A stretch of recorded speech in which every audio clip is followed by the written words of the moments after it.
Panicked Americans are filling up their tanks as fears of a gas shortage grows. The nation's biggest fuel pipeline is still shut down following a cyber attack last week. Officials have urged drivers not to hoard fuel, but those warnings are being overlooked by some. According to Gas Buddy, pumps at nearly 1,800 stations have run dry. So Laura Podesta is joining us this morning. Laura, I've been watching these stories and wondering, should I be filling up my gas tank? It seems like the gas is still flowing. What's going on? Well, here in New York City, you're absolutely fine, Anne-Marie. We spoke to a worker here at the Mobile Mart behind me, and he said there is no shortage, though he is seeing more customers than ever before, and they're not just filling up their tanks or topping them off a quarter of a tank or half a tank. They are filling them up just in case. But I should mention the CEO of Colonial Pipeline said earlier in this week that we should have the Colonial Pipeline back up and fully running by the end of this week. So I think we're going to go on a wild goose chase. This is worse than a hurricane. Long lines like this are exactly what officials say is adding to the problems at gas stations around the Southeast. It's not that we have a gasoline shortage, it's that we have this supply crunch and that things will be back to normal soon. The Energy Department waived some environmental and safety rules to speed up fuel deliveries. We put a stop to the can sales today.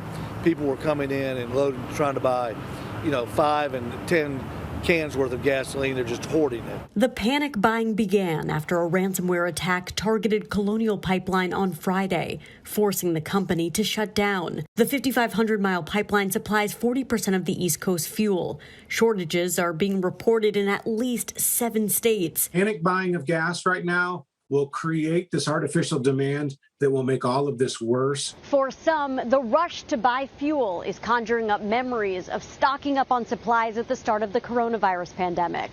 I'm thinking the best scenario is going to be to have everybody stay at home, which we do have practice staying at home, right? It reminds me of last March when everybody was going crazy buying up food. Federal officials say they have no tolerance for price gouging, like what happened at this Virginia gas station. A $2.99 gas station, which is a mile away, came back through here. It's $5.99 now. It's $6.59. Colonial says it expects to be up and running by the end of the week. Virginia, North Carolina, Georgia, and Florida have all declared states of emergency, and American Airlines has added stops to some of its long-haul flights so that planes can refuel at airports outside of the Southeast. Anne-Marie. So, Laura, some energy departments have waived some environmental safety rules in an attempt to speed up fuel deliveries across the Southeast and, ease people's concerns. When are they expected to see the results of that, though? When will there be gas in some of these dry pumps? Within the coming days, as you mentioned, the EPA, the Environmental Protection Agency, it has lifted some of its fuel quality requirements. The White House says that it is considering waiving a law that says that ships delivering products between U.S. ports must be manned and built by Americans. And the Transportation Department is enlisting railroads to move even more fuel inland.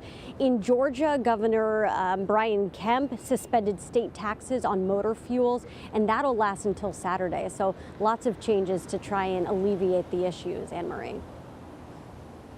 Laura, the thing about this Colonial hack is we've actually, covered a number of stories of private companies that have been hacked. It isn't the only ransomware attack happening right now. No, right now all eyes are on D.C. and the police department there, which has been hacked. It was hacked last month, but there are reverberating problems. The group says that it has stolen 250 gigabytes worth of data and personal information on police officers there, and it will be releasing that data in batches until its demands are met. The head of the U.S. Cybersecurity Agency has warned that other critical infrastructure here in the U.S. could be next, Anne-Marie. Very concerning. Laura Podesta, thank you.